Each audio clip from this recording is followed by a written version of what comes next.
Hello viewers, আসসালামু আলাইকুম। Welcome back to my channel. আলু আর বরবটি দিয়ে আজকে একটা ভাজি রেসিপি আপনাদের সাথে শেয়ার করব। সকালবেলা নাস্তার সাথে কিন্তু এই ভাজিটা অনেক বেশি ভালো লাগে।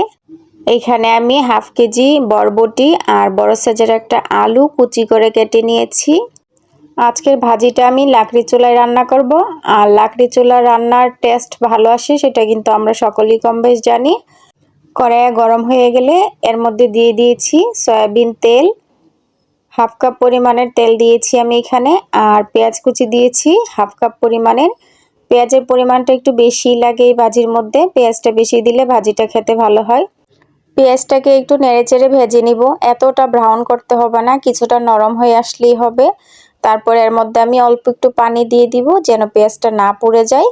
তারপর মশলাগুলো অ্যাড করে দিব। প্রথমে দিয়ে দিচ্ছি 1 টেবিল চামচ মরিচের গুঁড়া, তারপর দিয়ে দিচ্ছি হাফ টেবিল চামচ হলুদের গুঁড়া, দিয়ে দিচ্ছি হাফ টেবিল চামচ জিরার গুঁড়া, হাফ টেবিল চামচ ধনিয়ার গুঁড়া। এখন দিয়ে দিচ্ছি স্বাদ মতো লবণ, আর সবশেষে অ্যাড করে দিচ্ছি হাফ টেবিল চামচ রসুন বাটা। ব্যাস এইটুকু মশলা দিয়েই কিন্তু আজকের রান্নাটা হয়ে যাবে। খুবই সিম্পল, মানে অল্প মশলায় এই রান্নাটা হয় কিন্তু খেতে অসম্ভব মজার হয়।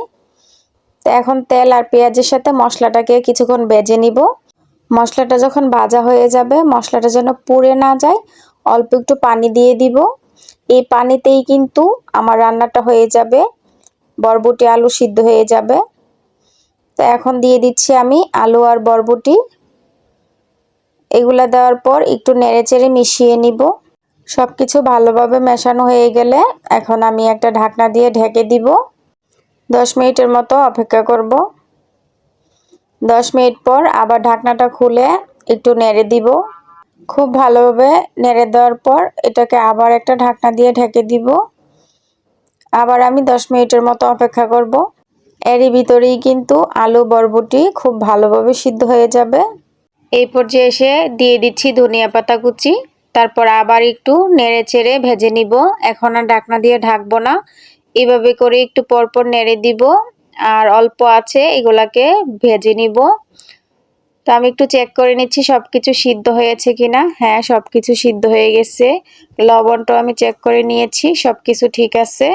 এখন ভাজিটাকে আমি 4-5 মিনিটের মতো চুলায় বসিয়ে রাখবো। আর ভাজির কালারটা দেখুন, মাশাল্লাহ কতটা সুন্দর রয়ে গেছে, সবুজই রয়ে গেছে। এরকম সবুজ রেখে ভাজি করলে কিন্তু খেতে অনেক বেশি ভালো লাগে। এখন আমি পরিবেশন করে আপনাদেরকে একটু দেখাচ্ছি যে ভাজিটার কালারটা কতটা সুন্দর হয়েছে, দেখেই খেতে ইচ্ছে করতেছে। আপনারা চাইলে সকালে নাস্তার টেবিলে এরকম একটা ভাজি রাখতে পারেন।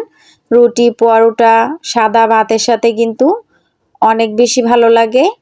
আশা করব আমার আজকের এই সহজ ভাজি রেসিপিটি আপনাদের কাছে অনেক বেশি ভালো লেগেছে।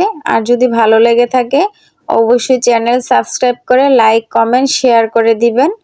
আজকে এই পর্যন্তই, আবারও দেখা হবে নতুন কোনো রেসিপিতে। সে পর্যন্ত সবাই ভালো থাকবেন।